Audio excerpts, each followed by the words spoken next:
2, drink water. Don't drink and drive. Game over! Take it light. Okay? Now you're more fluent. Mackinac, he's got 3! Up, Bears. So this is really good right here. Absolutely. Let's do it.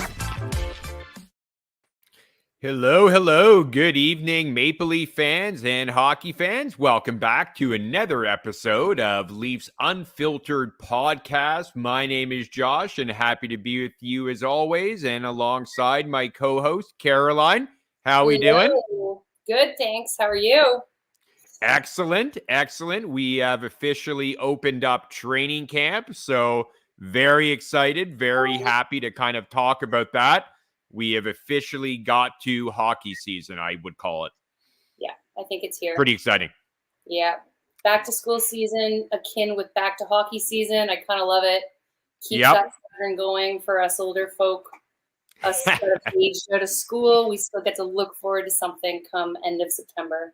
Yeah, you got it. It's not the just traumatic month of September where it's like, oh my God, I'm going back to school and all these responsibilities I've got coming up. For us grown-ups, it's drop the puck time. Drop the damn puck. Let's go. Love it. So we have a pretty good show, obviously feeding off the excitement on training camp opening. A lot of things surrounding that training camp opening and just some of the media availability. So we're talk through that for sure. We've got, we'll do a quick recap of the Maple Leaf Montreal Canadiens prospect showdown from this past weekend. Not sure how much you caught of that, but very exciting for Leaf fans to see a couple of the bigger names, guys that are on the radar to potentially make the team. Had some good performances, so we're do a little bit of dissecting of that. We will also, what else do we have? We've got a, in terms of Maple Leaf sports and entertainment news, we have a buyout of Bell's ownership shares in MLSE, so we can kind of touch upon that. And one of the most exciting things, no matter what age you are, and how passionate of a Leaf fan you are, is we got a new helmet sponsor. How do I know what you were leading into? This hype is for the helmet sponsor. Well, I think you know my very dry, sarcastic tone by now. You're like, okay, this is leading into something very non-exciting, right? Yeah, that's true. Yeah. Any preferences on your end in terms of where we kick things off? Easier to do the Rogers, Bell, and maybe Oreo, get some administrative stuff out of the way? Oh, Oreo. Ooh.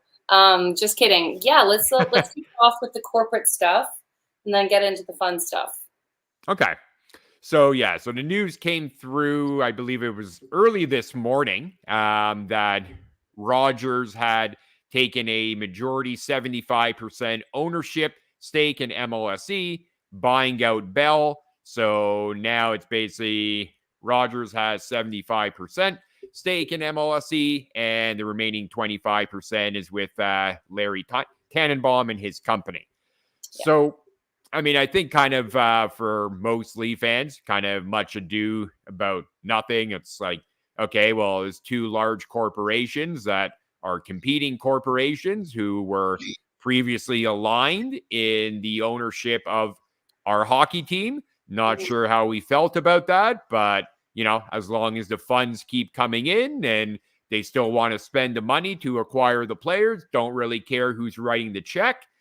Now it's kind of, I guess, maybe a little bit of a different argument. You have, one company, Rogers, controlling everything pretty much from an ownership stake or perspective. But yeah, I guess beyond that, don't expect to see any massive changes. It appears that TSN through Bell, kind of as part of the agreement, they made sure that they maintain their NHL rights, broadcasting rights. They got a 20-year agreement there or extension. So not much will change in terms of how the games are covered, I guess. But do you have any thoughts on what you've been reading on it or any concerns? Well, I just find it a little bit interesting. Like, I don't know why Bell pulled out of the agreement. I think it's quite nice to be part of this ownership group. MLSE, for those that don't know, we'll blow it open. They own TFC, Leafs, Raptors, and the Argos. And it's one of the biggest. What's that? And Marlies.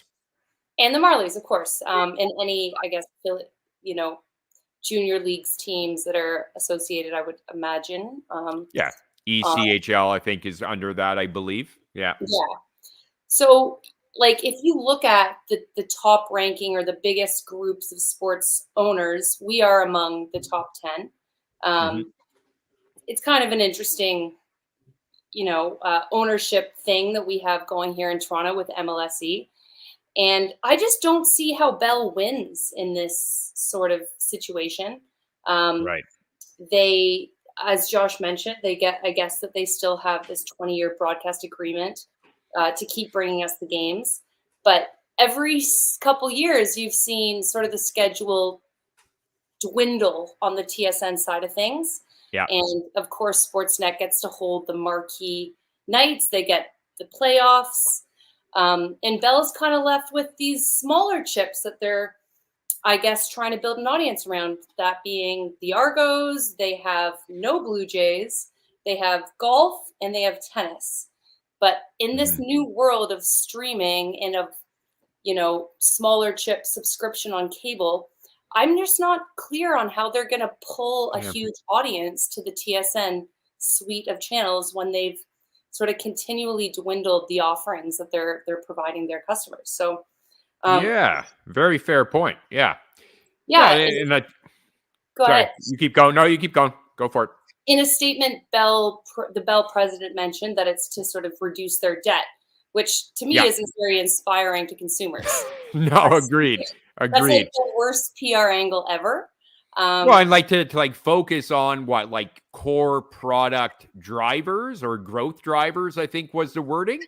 I guess so. Are you saying that there was nothing in terms of a appealing kind of undertaking or opportunity around the ownership that you had with these properties and banners? Like, are you saying that was a losing battle for you and that was kind of putting you in the red, so you needed to remove yourself from that? Like, that's kind of the way I took it, but I'm sure there's more to it than that. But on the surface, it was like, we want out of this because we want to focus on things that actually make us money.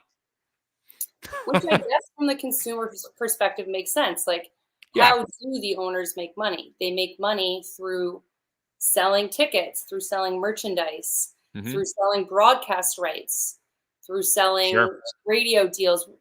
All of those things is how the owners can move the needle. But sponsorships, it's almost like Bell. I mean, it's like, we don't really believe in the teams right now, or something like that. Like, I don't think that's really why they made this decision. I'm sure it's part of a larger corporate plan. But to me, this writing wasn't on the wall. I predicted more that Tannenbaum would have divested from the ownership group. Him being Kilmer Sports, I think, is the entity that actually owns that 25%, 25 therein percent. But there was some speculation in the last few years that he might leave. Someone does not agree with your takes on the ownership change. Yeah, no, that's true. But to be honest, it is rare that an individual should own such a large portion of such a massive sports conglomeration. And so I would think that in the next couple years, we might see Larry Tannenbaum departing. He's getting old too. Obviously, like we said, the holding is with his company. But I wonder if Rogers is going to be the full owner. Yeah, and I think there's been that writing on the wall, and I don't know if in the coming days or maybe it's going to take longer than that for the other shoe to drop, but I think there's more to this than just Bell decided they wanted out. It's got to be somehow connected to what's going on with Larry Tannenbaum, because I believe his deal expires, I want to say, at the middle of 2025 or something. It's within the next year or two, but I think it might even be next year.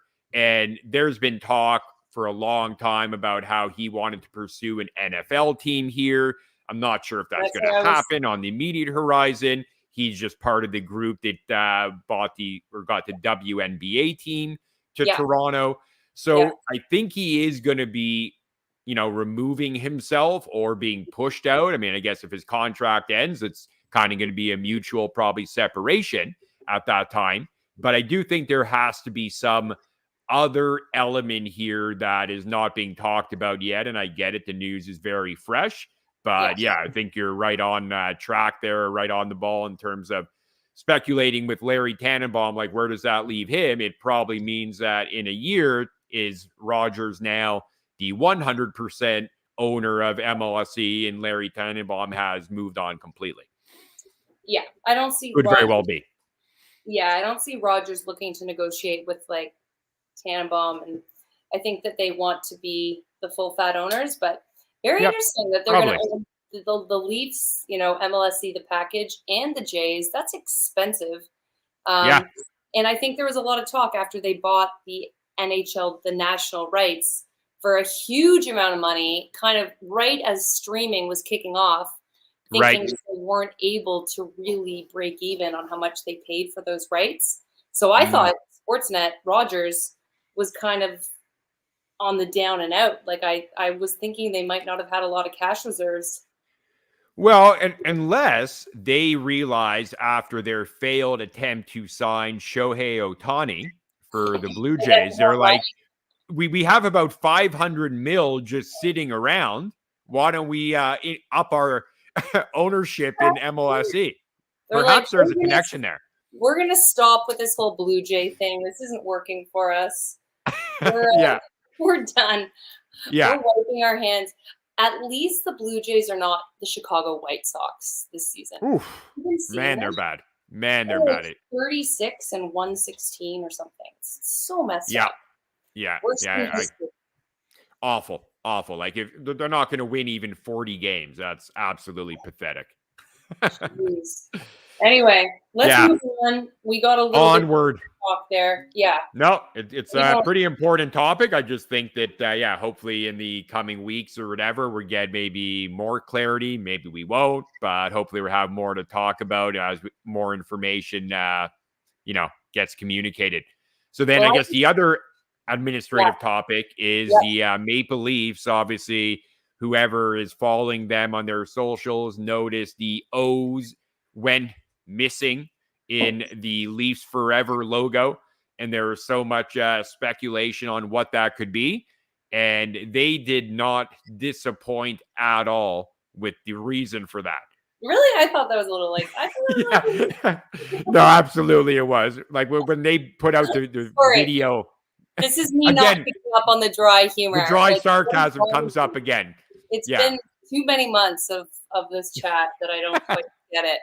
No, all good. I probably have to rein it in sometimes. But so Oreo is a new helmet sponsor. I believe the previous ones, it was Pizza and TikTok. I know. Crazy, right? Yeah. So obviously, I mean, kind of making a good alignment with the jersey sponsor Milk. So I think for the appeal to the young Maple Leaf fans, I think this is a great PR move in terms of how they'll be able to market this, even any in-arena type of promotions, giveaways. They're going to be people throwing Oreos into the crowd. It's going to make it a fun atmosphere. The problem is young people can't afford to go to the game. So I don't know. It might be a misaligned kind of partnership. I don't know. And I think the wealthy kids that do go to the games, they're not eating Oreos. They're eating the sugar-free gummies. They're not buying those. Sorry. Well, or they're in the platinums. They're in the platinums having the sushi or the coming off the ribeye meal in the platinum club. So they're probably like, I don't need the Oreos. Thank you. I'm good. Not serve Oreos. I don't think. But I do No. think that's funny, the milk and cookies thing. It's Yeah. giving Santa, it's giving Mitch Marner. Like, I don't Mitch really Martis. get why we're so like kid forward with the prime sponsors of our team. Yeah. But you know, one thing I was thinking, Josh, is that potentially kids are their attention is focused on the game, and then when the commercials happen, they're not paying attention. So this is Right. more of a like psychology and marketing meeting to say, For sure. you Yep. know, like this is where we get the kids, and it's the adults, it's the older consumers of the product that are watching Right. anything that's outside of the broadcast itself. But Yeah. still, like, I don't know. Do they really care about the helmet sponsors? But anyway, it's Yeah. I mean, it's definitely kind of above my understanding in terms of why this makes sense. Because obviously, I think we recognize that in terms of, finding someone to pay the dollars to get their logo on the Toronto Maple Leaf helmet, there was probably no shortage of those opportunities. Definitely any company in any category, business category, probably would have lined up to, get their logo on a helmet. So the Leafs obviously had their choice, and they went with Oreo.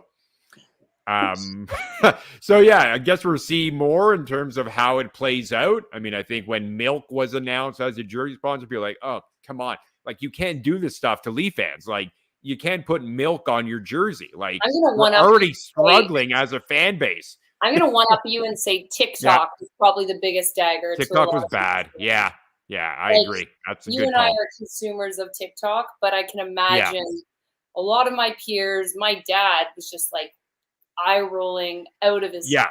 Yeah, I think for sure the older generation probably was like, "Are you kidding me? Like, TikTok is your helmet sponsor? Like, what the hell are you doing here?"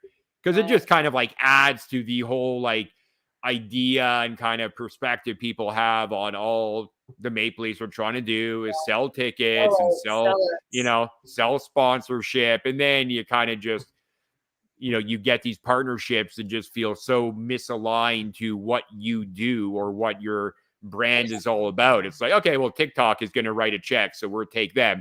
Oreo's writing a check. It's like, but then you look at the other teams that have the helmet sponsorships and jersey sponsorships, and it's like typically banks, airlines. I don't know if that makes me feel any better, but I guess that's more the accepted or the standard right now. So Milk and Oreo feels a little bit weird.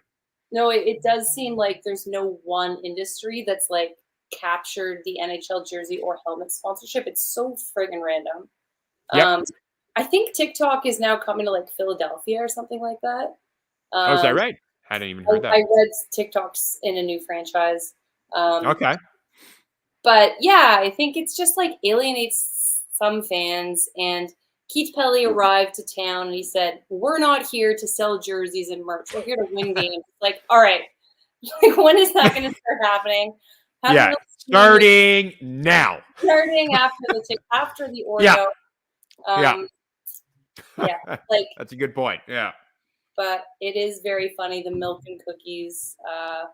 I don't know if we're ever going to see that being brought forward, the milk and cookies. I think, I don't know if the dairy farmers of Canada will interact with who owns Oreo. Is it Nestle?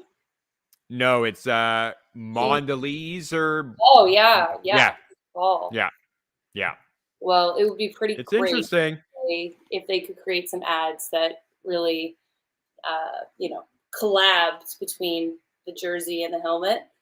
Oh, But it's coming. It's it's coming really for fun. sure. You're Like, right. there's Okay. no doubt that the marketing gurus at MLSE were just having the most amazing lunch break They're not involved. brainstorming They're not session. involved. It's these Mondelez and these dairy farmers that are going to be running the show. Yeah, but I mean, I'm sure when they presented what we could possibly do, you'd have the MLSE internal teams being like, "Ooh, that could be a cool Okay. arena promotion. I smell some opportunity." Oh, yeah. Smell It'll a be interesting to see what they I do. smell a little booth in the concourse giving away milk and cookies. Like, oh, come on. What is it, 1950? Yeah, I don't know if what they're come up with will be good, but they'll have something, that's for sure. At least make the money so we have money for Roby Dot Island, right? Yeah. I don't think we're ever short on money in Leafs land. And so I No. guess keep it coming so we get our options. But in a salary cap era, truly, it should be the fans that roll the roost, in my mind. And we're For sort of sure. Well, I don't know if you even caught from like training camp. I guess the players were already having some fun with the Oreos. I don't know if you saw their game where they were all rolling Oreos on a table. And at no. the other end of the table, there was different, I guess, liquids or things that the Oreo would get dunked in. No And way. then the player had to go and eat that Oreo. So What? you had like a barbecue sauce, sriracha, whipped cream. Whose ideas was that? Mitch Marner? Was it Mitch Marner? Probably. I mean, I did see him playing it. I saw him in Matthew Nyes really Well, enjoying themselves playing in it. the Leafs event. He engaged in something to his with his full character. Surprising. Well, I think that is probably the most appropriate segue talking about milk and let's cookies. take it to Leafs training camp. We're here. Absolutely. Yep.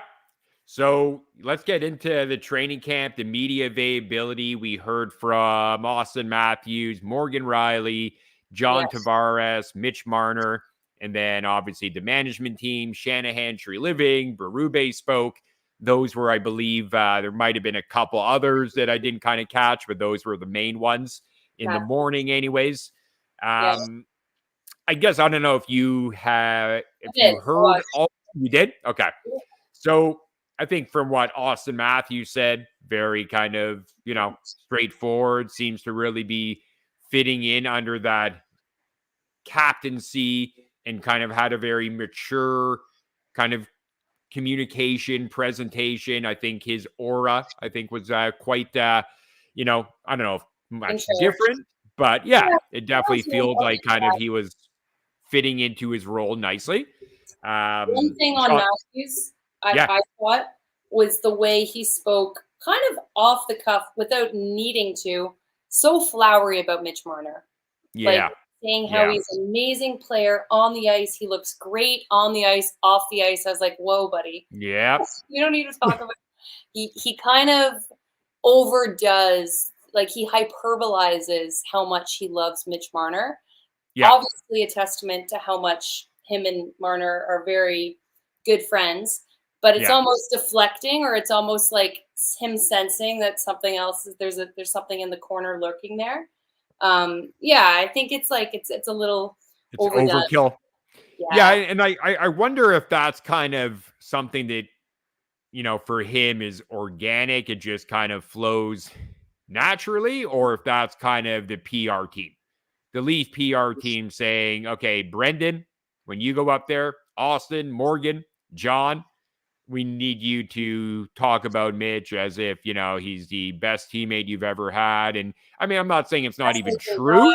The nicest guy. Yeah. Teammate, hardest working. It's like, all right, one of these things has to not be true. Yeah. Like if my car broke down, he'd be the first guy I would call. I need a dog. And all of that. Yeah. So, I mean, it does feel like overkill. I wonder how much is coming from player versus the PR team. But I thought, from what he said, Matthews, pretty standard, straightforward, no real concern there. Not that I would expect any. John Tavares, I think, kind of has doubled and tripled down on the fact that even though he lost the captaincy, he still wants to be a Leaf for life. He obviously is still determined, motivated to help this team win. Yeah. I think some fans will probably take that as like, he has to say that, but he's really pissed off that he's not the captain anymore. I don't get the sense of that. Don't get that sense either. I think it's pretty sincere that I wouldn't say he's unfazed by what happened, but I think he got over it quickly and he's moved on. And I don't think it's something that is going to affect him. I think he's like, if someone tells me that they think this guy should be the captain, I'm okay passing the torch or whatever. I don't think he's fazed by it, and I think he's pretty sincere that he wants to remain a Leaf. Yeah, like obviously in hockey press conferences, you kind of got to read between what you're given. Mm-hmm. And like, I think we do that well. Like, they don't say a lot. I can't wait for somebody to come out there and just be like, I hate it all. Like, whatever. Yeah. But, you know, I don't think there's a lot to read between with John Tavares. I think he seems, one, boring, two, okay with everything. Agreed.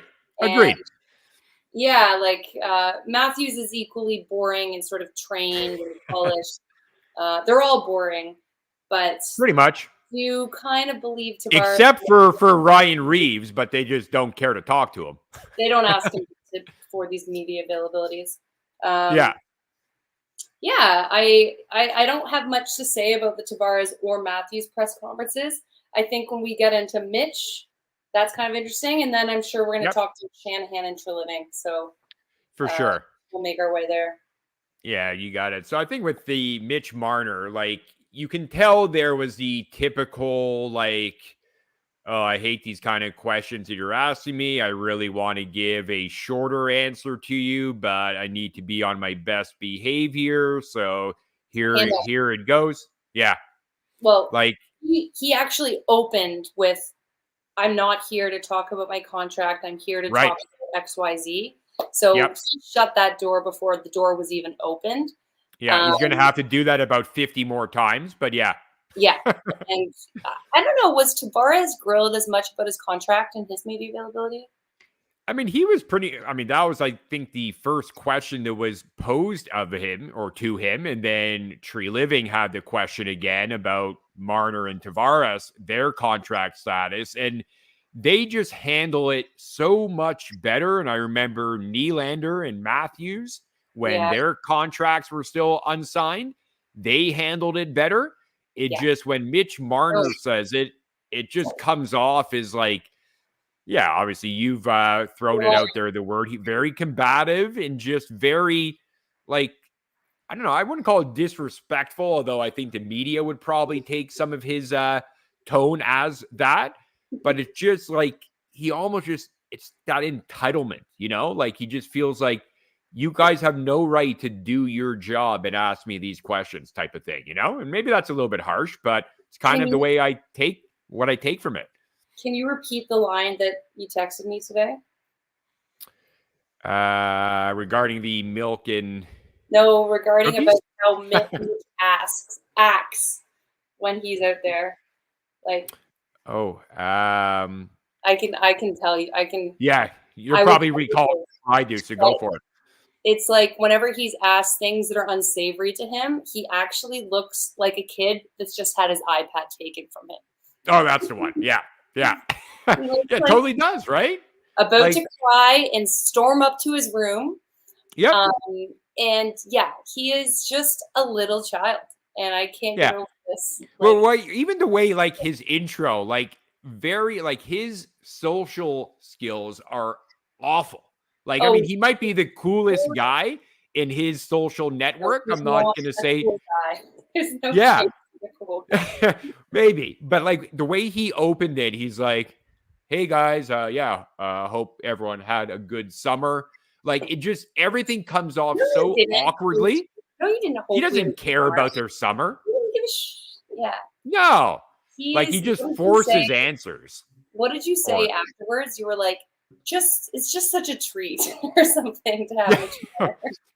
Yeah. Like, he sits down there and you can tell he already thinks he's like doing everyone a big favor.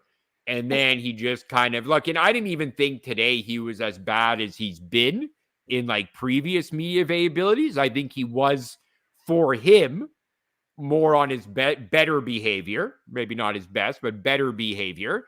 But it just seems like he's like, so like just hating life, having to do these media availabilities, and everyone else is like, you can tell, it's not their favorite thing. They prefer to be elsewhere, but they're like, it's really not that big a deal.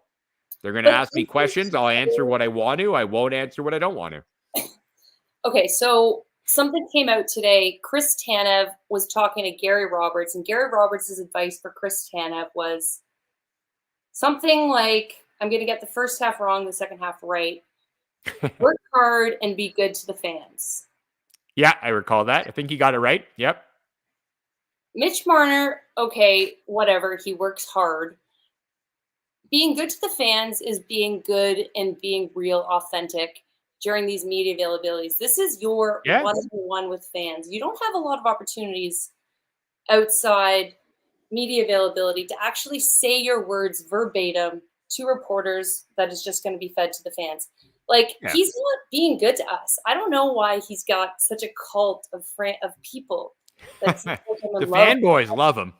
And look, I mean, from all accounts, in terms of his like community work, charity work, like sounds like he does an amazing job. He's always I don't know, one charity golf tournament this summer. No, but he's always a guy who seems to take the extra time to sign for kids. So I wouldn't like question. I'm not saying you are, but I don't think there's any need to like question kind of his commitment to being available for the young fans. But I think the fans of our generation, we don't care about that stuff. We're not the ones lining up with our jersey and hat for him to sign it. Real beats about the Leafs. We like to know what's going on. And he tries so hard to not tell us reality. Yeah, he's a hard guy to like. He's a hard guy to like as a, middle-aged, older fan, for sure. Yeah. Okay, moving on. Okay, I need to be taken away from the Mitch Marner. I'm not fair, maybe. No, Caroline, I love it. You're very passionate about this, and I don't think I have enough people who are equally passionate. He reminds me of like any Toronto boy that's like put on a hot seat. It's like, so what did you do last night? Oh, nothing. Like you don't have a right to ask me that. This interview's over. Who are you? What school did you go to? You're on a need to know basis, and you don't need to know. That's kind of his approach, it feels. But what's your Instagram? Yeah. Anyway. Yeah. So I mean, I think in terms of Shanny and Tree Living, the typical kind of run of show for Shanahan, the goal is to win the cup. Everything we did this offseason was to win the cup. Cool. Thanks, Brendan. Appreciate that. Hasn't gotten old in 10 years at all. And then I think Brad Tree Living, I think other than the injury, sorry, you want to chime in? Well, the first reporter comes in with a pretty heavy question. Look, Brendan. Steve Simmons, look, you're saying you want to win the cup, but don't you think there's stepping stones to the cup? Like maybe you're not even close, basically. You're not even friggin' close, buddy. Don't you think there's a middle ground there that you could aspire to? And he fires back with everyone says they want to win the cup. So like, I don't know if I'm faulting Steve Simmons for calling that out or Brendan Shanahan for just being like, it's a nothing answer, buddy. Yeah. Yeah. Like, I guess I kind of see it both ways. Like Steve Simmons, I don't know if you've kind of heard these. I mean, he's asked that same question to Shanahan each of the last, 5 or 6 years, just in maybe a different way. But he's always kind of had this very, not a very good relationship with Shanahan. Like I think he's that way with pretty much everyone in Toronto management. He's the guy who has to ask a tough question, present himself as the guy who totally understands how to build a winning team. But whether you're Shanahan, Dubas, Tree Living, anyone from Blue Jay management, Steve Simmons will tell you, you clearly don't know how to do it, but I'm going to ask you this question because I know how you should have been doing it. So I don't like how Steve Simmons presents that question every time, because you could hear, even like after Shanahan responded, Tree Living basically said the same thing. Like, I'd rather my guys, because Steve Simmons said, like, even the players, Morgan Riley, were talking about how the goal is the cup. Like, Tree Living said, well, I'd rather them say their goal is to win the cup than their goal is to get to the second round. No, like, that's so true. Imagine a player coming out and being like, I'd love to get to the third round this year. Yeah. So I don't know where Steve Simmons is coming from there.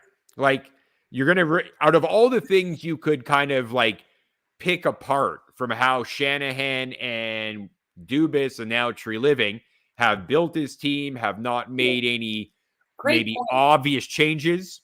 Yeah. What? Yeah. No, great point. It's a throwaway question and a throwaway answer. So I don't know why they engage in it. Yeah. I mean, I think he's just trying to be a dick, Steve Simmons, and he does that as good as any reporter in Toronto. And a lot of times I appreciate it because he asks a question that maybe most of the media members are afraid to ask. But I thought with today, it was like, dude, you ask this question every time you're in a room with Shanahan. We get it. The plan has been shit. But what do you want Shanahan to tell you today? That, oh, well, yeah, going back to 2019, or like I should have done this differently. And in 2021, I should have done this differently. Like, obviously the guy knows he messed up, but he's not going to talk about all those mistakes with you today, you know? I think it's funny. Like, what does he expect Shanahan to be like? Well, we've made some incremental changes in our blue line to our coaching staff. We think that, given the new equation we're bringing forward, we might be able to move to the second or the third round. Like, no. Exactly. Like, well, even if you know that, like, no. Well, and it's not like Steve Simmons would have accepted any answer. Like if Shanahan gave him an essay or just kind of went on for 5-10 minutes saying like, yeah, here's exactly, as you said, here's exactly how we think we've improved and how we've increased our chances to win a cup. Steve Simmons would have just called BS and been like, well, yeah, I'll believe it when I see it. So I don't know what kind of engagement he was expecting to get from Shanny on that, but yeah. Well, one thing weird. I can say is I think Brendan Shanahan's demeanor, the way he presents himself, is so funny. Like he looks like an uncle or like a jolly family friend up there. Like he's kind a little bit, yeah. He's got like that smirk on his face. Agreed. He looks a little bit out of place in these media scrums. He looks too real, he doesn't want to be here. He's like in over his head. Who's Shanna plan? This was not me. Right. Well, I think he's been I think he's been humbled. I think you can tell in the recent the last 2, 3, 4 press conference, there's a little bit less of that, like going back 3-4 years ago, when they lost to the Canadians, when they lost to Columbus, the Tampa exit. I know. Yeah. Yeah, we don't have to keep going. But like, for sure. But like, it wasn't like he was just deflecting. He was like, yeah, I don't think what we're doing is the wrong approach, or I think we're still on the right path.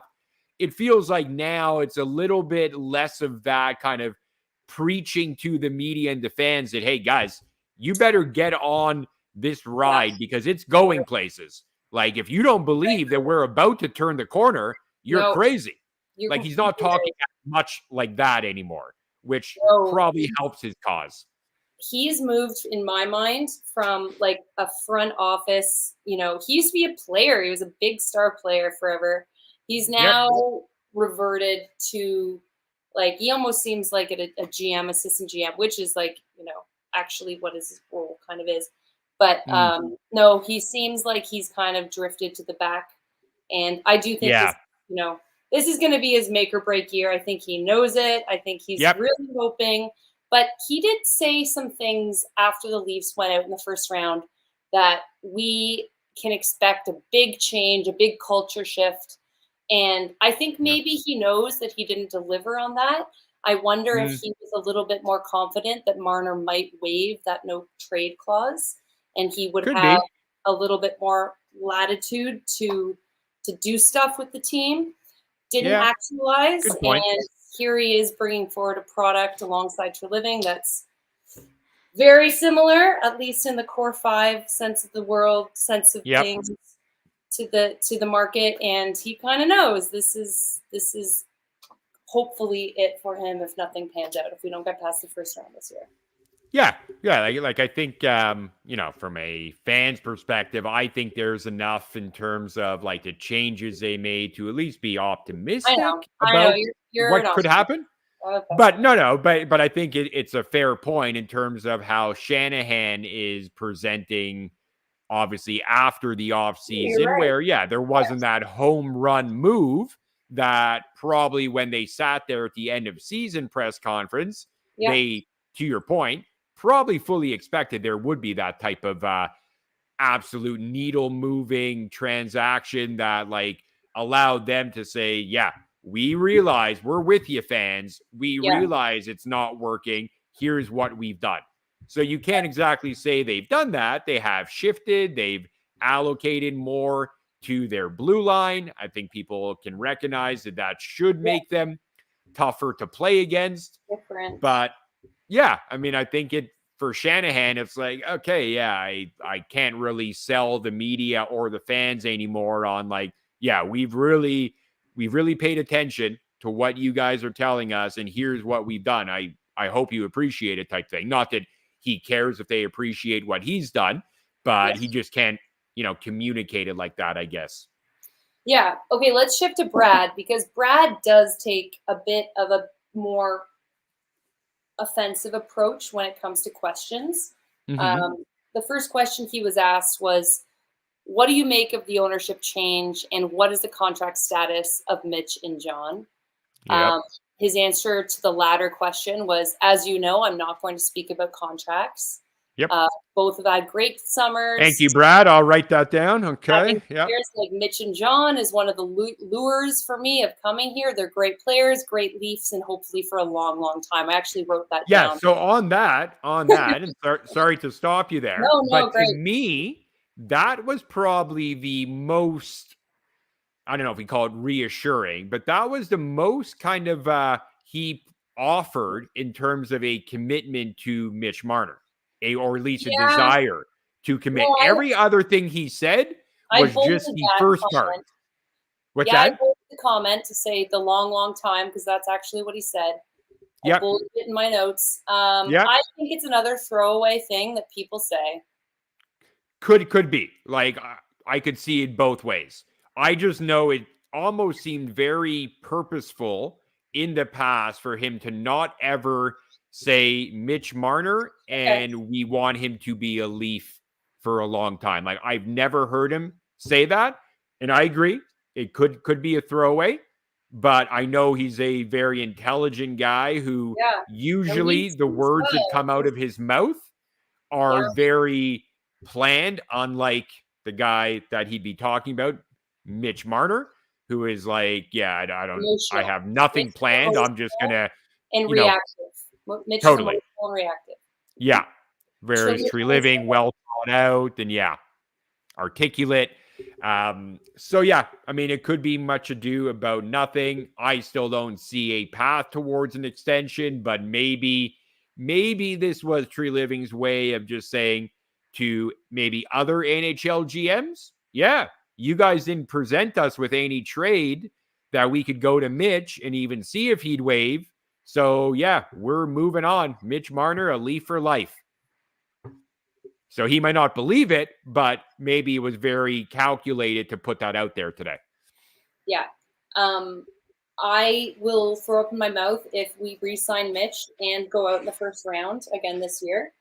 I cannot believe that we're just along for the Mitch Marner ride. We're along for the core four ride. The only people that are left in the, dust of this are Leafs fans. Like, these players are getting paid, our upper management is getting paid, and we're here being like, what the hell is going on? We've had 10 years of the same cycle of literal nothingness, except for when we had that outing in the second round where we, against Florida. Good times then, eh? That's when we had the good times. So seeing a second round. No, but I think on that come on, we can't be okay with you signing him or even saying you're going to sign him at this point if we don't see a better performance out of him. And it has to come in the playoffs, right? Like, obviously, there's going to be some fans who, if Mitch Marner gets 10 points in his first 4 games, are going to be like, oh, pay this guy. Pay him right now. Like, look at him. He's determined. He's more committed and dedicated than ever. His whole playoff failures is behind him. You need to pay this guy whatever he's asking for. And that's what we heard with the whole Nylander thing, right? When he was on his heater at the beginning of the year, most of Leaf fans were like, pay him, just pay him. And I'm like, whoa, pay him? Like pay him whatever he's asking for? I'm not sure I'm there, but clearly the Leaf management was. But where I wanted to take this is obviously the final person that we didn't talk about in terms of what he was saying, Craig Berube. So I really paid close attention to everything he had to say. Okay. And even though I think he was maybe at the mic for no more than 10 minutes or whatever, I found what he said, and maybe I'm drinking the Kool-Aid here. Please tell me if I am. But I would say in that 10 minutes today, I was more confident in the direction of our coach and what he's going to do for the team than anything that's ever come out of Sheldon Keefe's mouth in 5 years. Awesome. Like he just seems to have such a better conviction and kind of just in terms of what he's going to do. Like it's not, it's not like, well, yeah, I think we might be able to do this or we might be able to do this. Like everything he said was about like, yeah, we're going to have an identity. It's going to be different from what we've had before. So the players are going to have to adapt, but we want to have an identity to the point where whether you're playing the Maple Leafs at home or you're coming to our building, you are going to know what you're up against. And like, I get it. Like some of that is just like that hockey bravado talk that you expect from like an old school guy like Craig Berube. And I think a lot of fans will be like, yeah, sure. I've heard that kind of chatter before. But to me, it's kind of refreshing because between him and Brad Treliving, I get more of that confidence instilled in me when those two guys are talking about their plan, about what they want to do.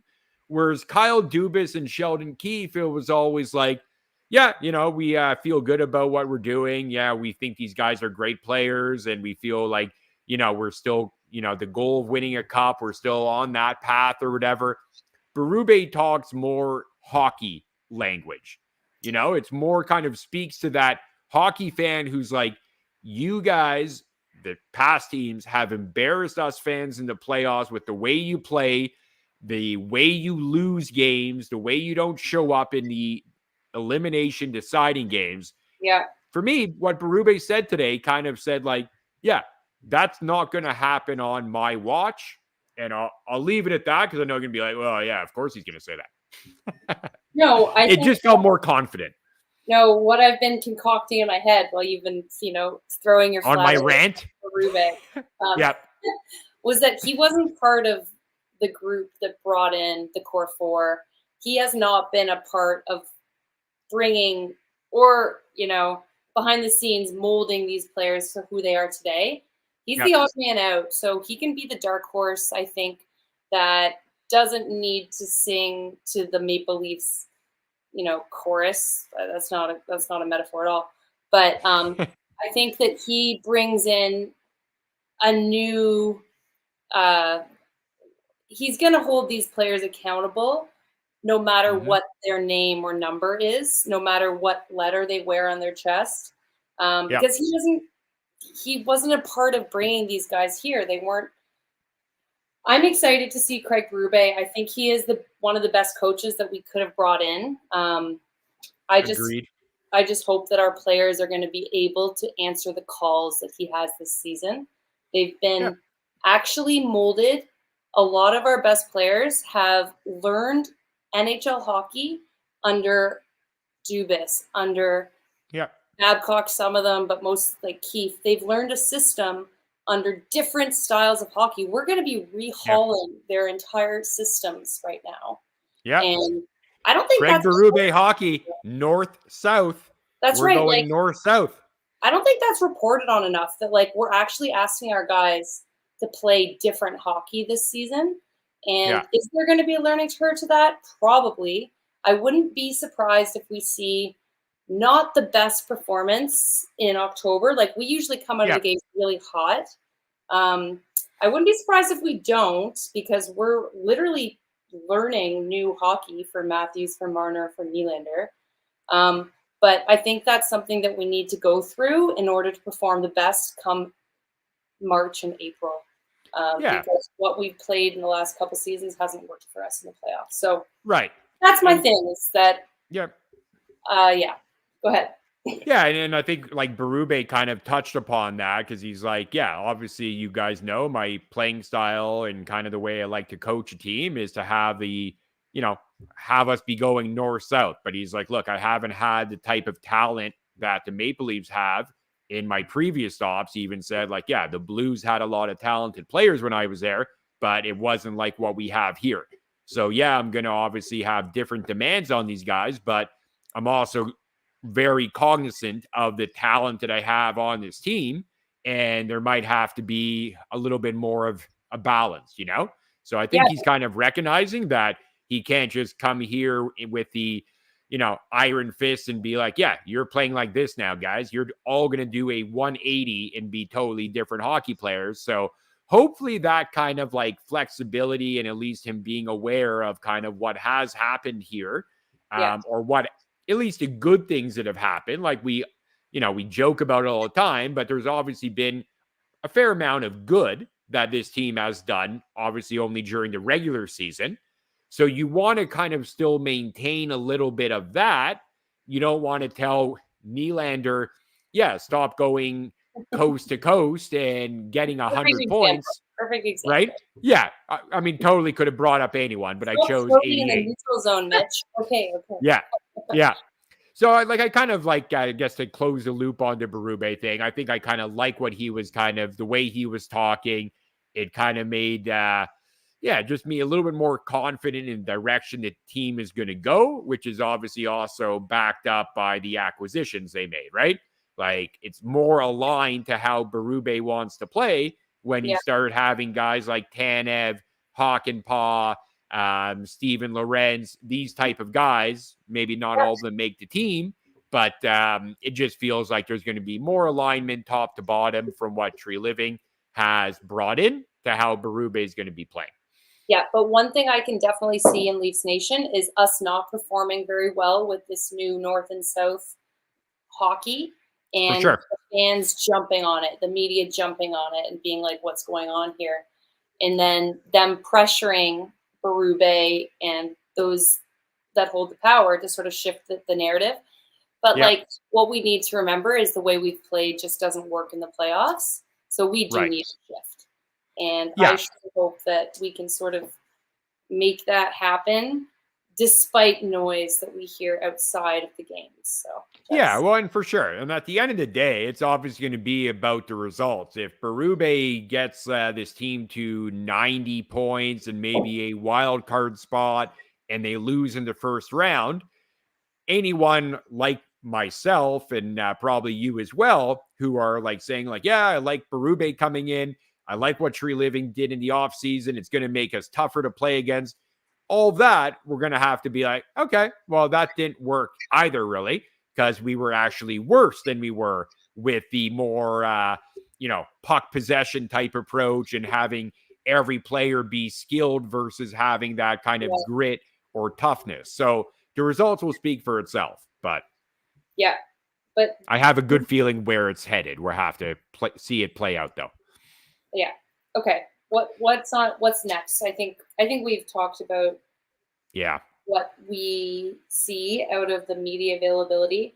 I think just to give our audience a little bit more context, today was the first day of training camp, the first official day of training camp. It was medicals and media availability. Tomorrow, Thursday, they hit the ice, and we're going to see, how these guys look in practice. Especially interested to see how somebody like a Yanni Hakanpää looks out there. I think they've gotten a little bit of exposure to him on ice before the signing, just to make sure he's been cleared. But just getting all the guys out there together, there's a lot of line management that needs to happen through these next couple weeks before puck drops on opening night. Yeah, what did you hear, Berube, about the one-line combo he's going to open with? Well, I think Willie's moved to center, right? Willie with Max Domi. Yeah, but Willie at center with Max Domi. I haven't decided if it's going to be a matter of minutes or hours before that experiment ends. Wait, I don't think so. I think okay, so wait. Tell us your first line and tell us your second line just to spell it out because I'm slow. Oh, like who I would want to see? No, First, like second line? obviously we've got Matthews first line center. We've got Mitch on the right wing of the first line. Got Matty Nye Now, probably. Who's probably. the Yeah. second line that you're the new second line? So Tavares. Yeah, I guess it would probably be, well, I don't know. Would it be Nylander and Domi? And now is the expectation that Tavares goes to third line? Greasy, for sure. Possibly. But I think they're going to experiment with that because it sounds like Tree Living wanted that. But if you go back to all the other times they tried Nylander at center, it's worked or they tried it for like a period, or they tried it for a exhibition game like they did last year, and then they went away from it again. No, Like he's not a center. Just my gut check is Willie is not a centerman. I think I have that exact thing in my notes here. I've consulted all of my experience with the Leafs. He is not. Yeah. Centerman. No, he's not a center. He's not a center. And if the only way I can like justify that experiment is I think what they're looking at maybe is, okay, it used to be that center because we had Matthews and Tavares. That was a position that we were very strong in. So we felt good about that.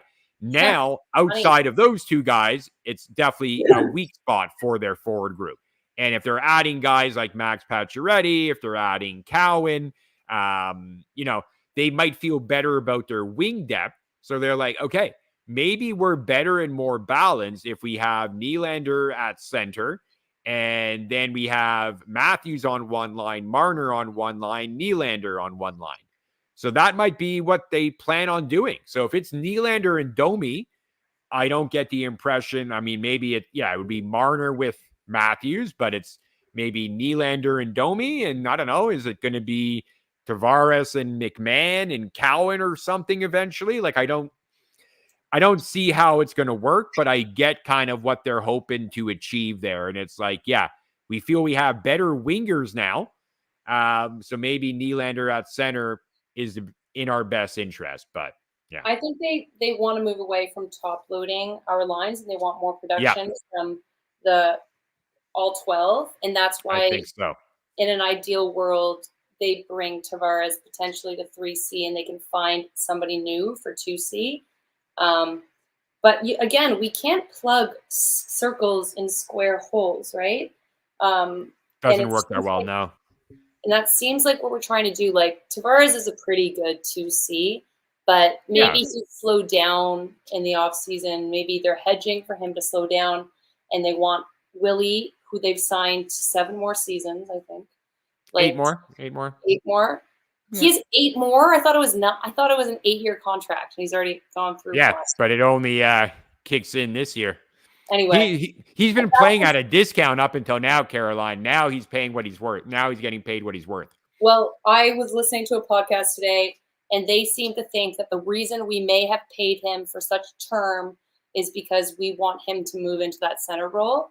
And it is a little bit more understandable to pay a centerman that much money for that much term than a winger. But you typically want somebody in a 2C role to have a little bit more of two-way play than Willie has demonstrated.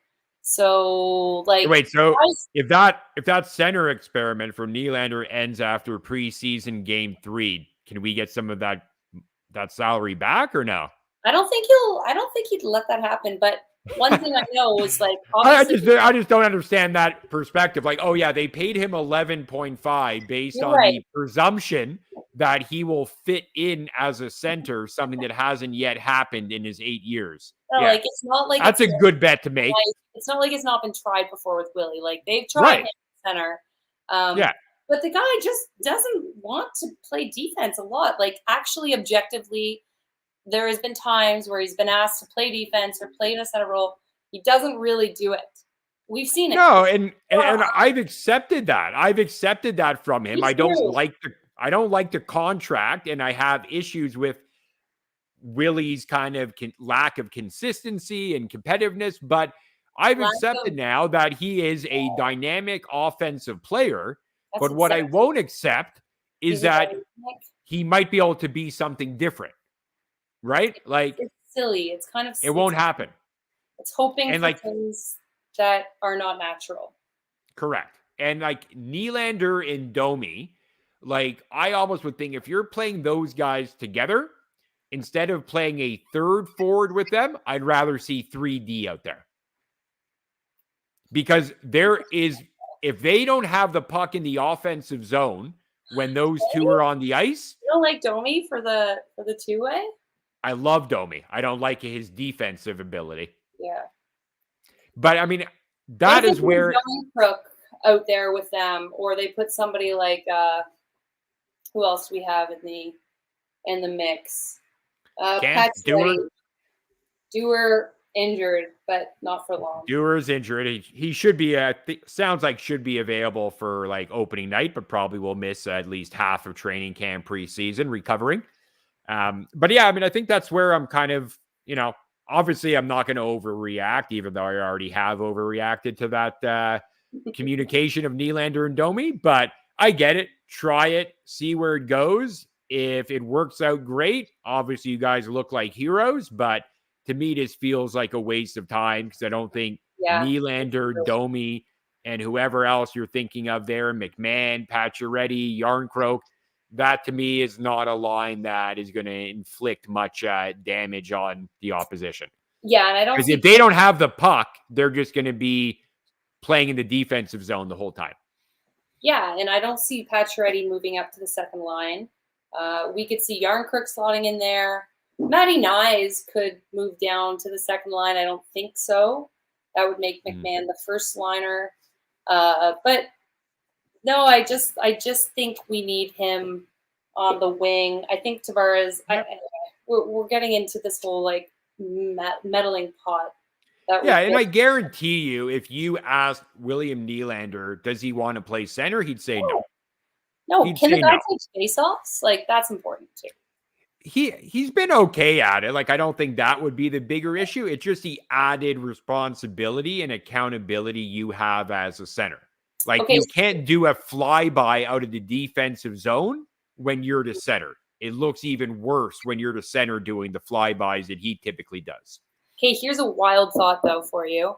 What if they moved Mitch to the second line and they promoted somebody like, I know McMahon's a left winger, and Nyes is a left winger. He's played a little bit of right McMahon, but yeah, typically he's a left shot.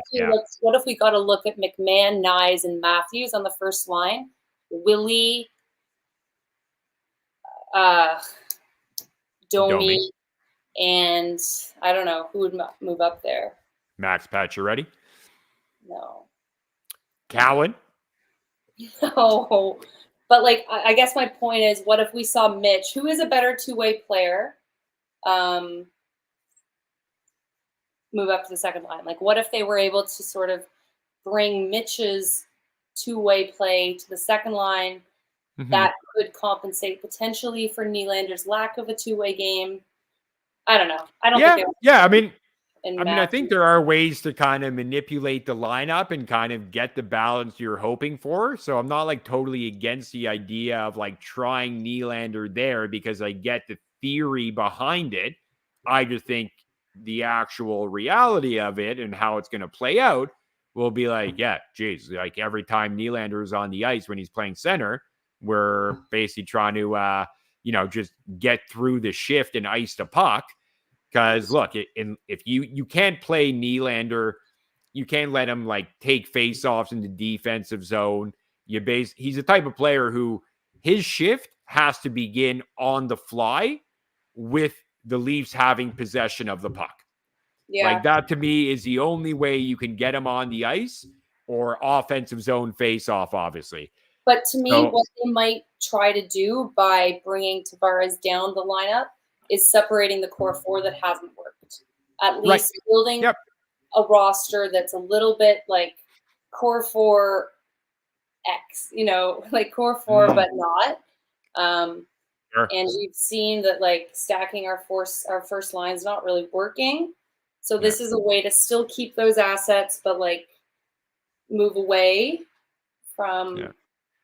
But anyway, if they are throwing Mitch Marner with Austin Matthews and Nyes, it still feels like they're kind of stacking the first line. So I know. Well, that's why maybe we see Marner and Willie on the second line.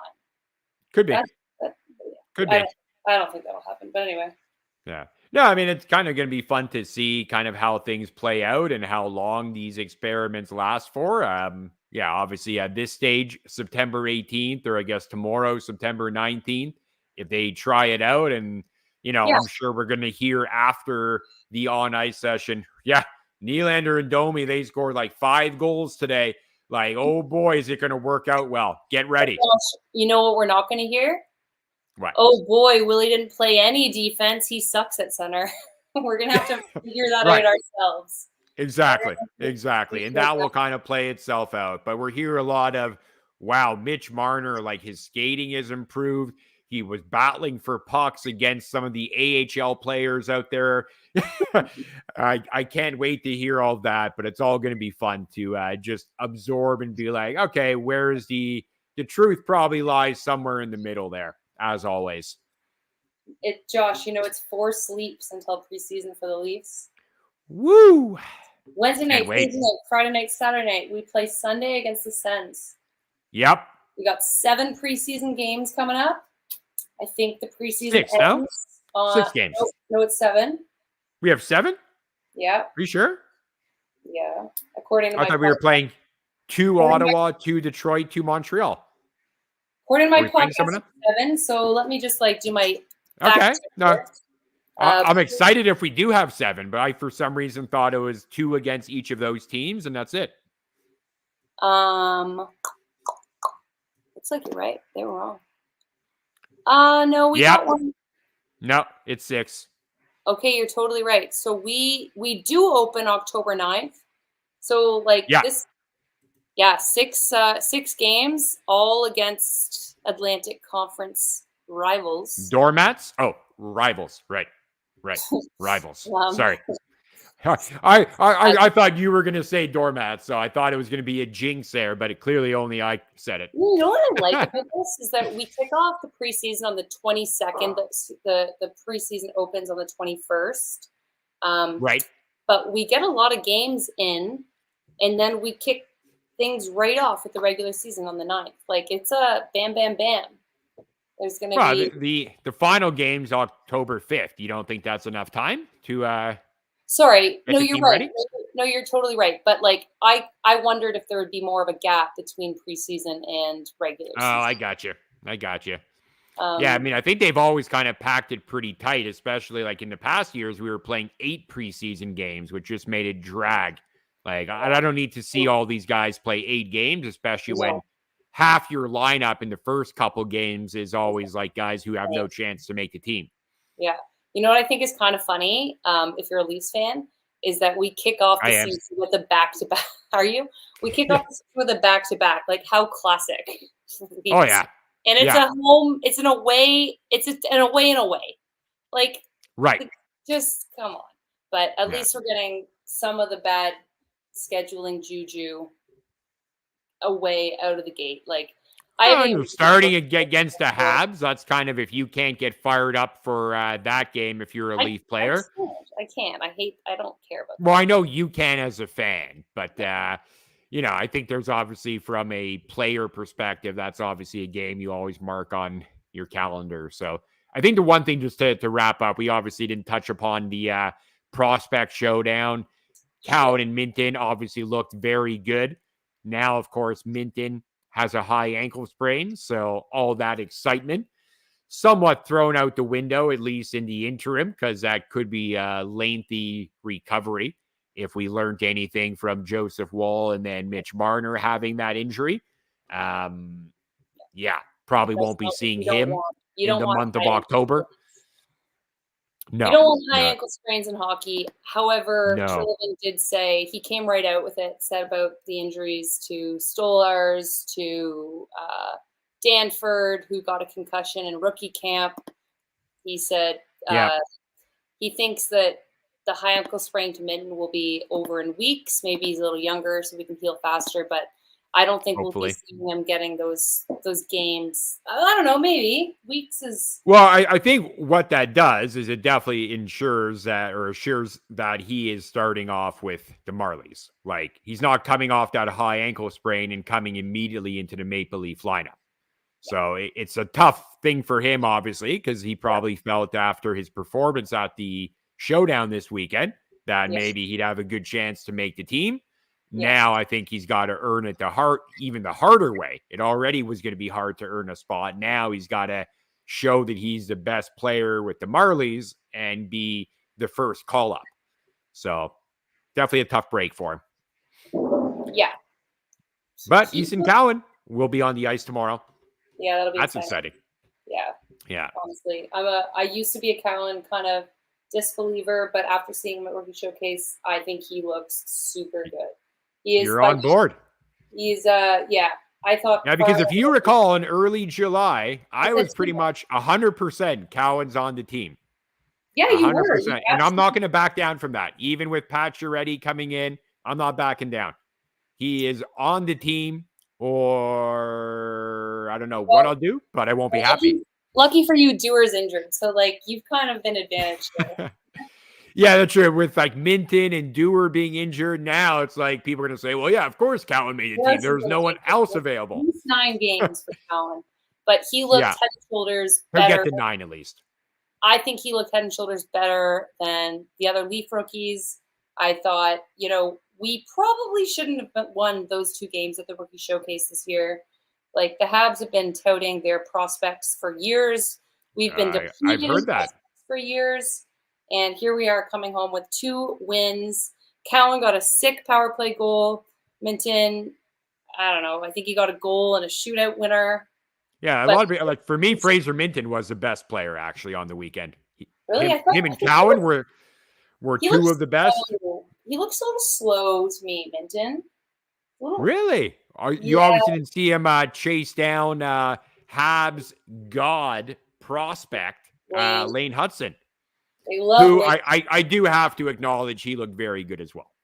That kid is really talented. He will be a player. I'm not looking forward to having to see him on the other end of the ice for a few years. But we didn't have Ben Danford. We were sort of we could have even put out a better crop of players than we did, and we still had them. So I'm happy. LDB looked very meh. Yeah. I mean, he was good in the third period of that first game. He probably stole the win for us there, but there was a soft goal on the tying goal the Canadians got. So, a little bit inconsistent. Not exactly a spectacular showing by any goalie this weekend from both teams, but Cowan, Minten, Lane Hudson, impressive. Yep. All right. Yeah. Exciting times. Very good. Yeah, definitely. Going to be even more topics to cover next week after we see we'll get, I guess, just a 1 preseason game, Sundays, and then when's the one? Oh, no, we'll have 2 to talk about because they're Sunday and Tuesday.